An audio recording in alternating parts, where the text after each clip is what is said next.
પરથી જોઈને તમને ખબર પડી જ ગઈ હશે કે આજે આપણે ગુણાકાર શીખવાનો છે। ગુણાકાર જેવો તેવો નથી શીખવાનો, આપણે વૈદિક મેથ્સ સ્માર્ટ વર્કથી શીખવાનો છે। તો ચાલો આજે આપણે સ્માર્ટ વર્કથી ગણતરી કરીશું કેવી રીતે કરવી। કોઈ પણ 2 અંકની સંખ્યા હોય અને 2 અંકની સંખ્યા સાથે ગુણાકાર કરવામાં આવે તો કેવી રીતે તમે જવાબ સરળતાથી આપી શકો એનું આજ આપણે એક લાઈવ ઉદાહરણ શીખીશું। તો પહેલાં શું વાપરવું છે, 21 ગુણ્યા 13। તો પહેલાં એ સંખ્યા આપણે જો કેટલી છે 21 ગુણ્યા 13, એટલે ટોટલ આપણો આ જવાબ કેટલામાં આવશે કે 3 ડિજિટમાં। કેમ ખબર પડી? કારણ કે છે ને જોઈ લ્યો તમે 3 કે 4 ડિજિટમાં જવાબ આવશે, કારણ કે સંખ્યાનો બે સંખ્યા ગુણાકાર કરો તો કાં 3 સંખ્યામાં કાં 4 સંખ્યામાં તમારો જવાબ આવે। તો પહેલાં તો ખાલી જગ્યા કરી નાખવાની, બરાબર। 3 ખાલી જગ્યા કરી નાખી અને એક ચોથી કરી નાખી। ચાલો તો પહેલાં છે ને છેલ્લી સંખ્યા અહીંથી હંમેશા આપણે સંખ્યા લખવાનું ચાલુ કરવાનું છેલ્લી સંખ્યાથી। તો પહેલાં શું કરવાનું, પહેલું સ્ટેપ તો કે પહેલું સ્ટેપ કે આપણે કોઈ પણ સંખ્યા હોય ને છેલ્લી એમાં આ બેયનો ગુણાકાર કરવાનો।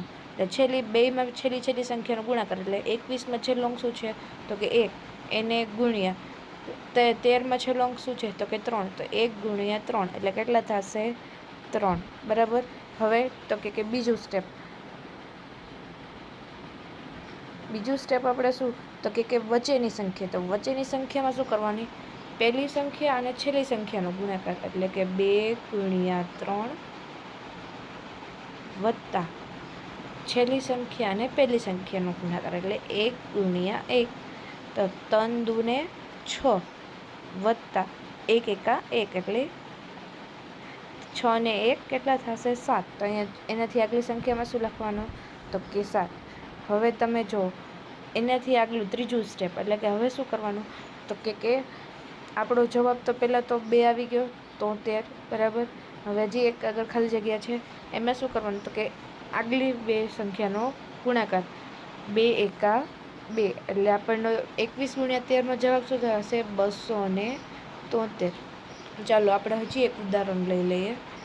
તો કે જો આપણે ખાલી જગ્યા હંમેશા પહેલાં શું કરવાનું, છેલ્લી સંખ્યાનો ગુણાકાર, 2 એકા 2, આમાં શું કરવાનું આગલી 2 સંખ્યાનો, એટલે 3 એકા 3, વચ્ચેની જગ્યા હોય ને એમાં શું કરવાનું પહેલીનો અને છેલ્લીનો ગુણાકાર, એટલે 3 ગુણ્યા 1 વત્તા 2 ગુણ્યા 1, તો 3 એકા 3 અને 2 એકા 2, તો 3 ને 2 કેટલા થશે 5, તો વચ્ચે શું આવશે 5, 352। હવે એવી જ રીતે આપણે આમાં કરી શકીએ તો કે છેલ્લેથી ચાલુ કરવાનું, તો કે પહેલાં આ બેનો ગુણાકાર તો કે 4 દૂને 8, હાલો 8 લખી નાખો। પછી આ બેનો ગુણાકાર તો કે 2 એકા 2, વચ્ચે શું કરવાનો બેનો સરવાળો, તો કે આ બેનો કેટલા થશે તો કે 2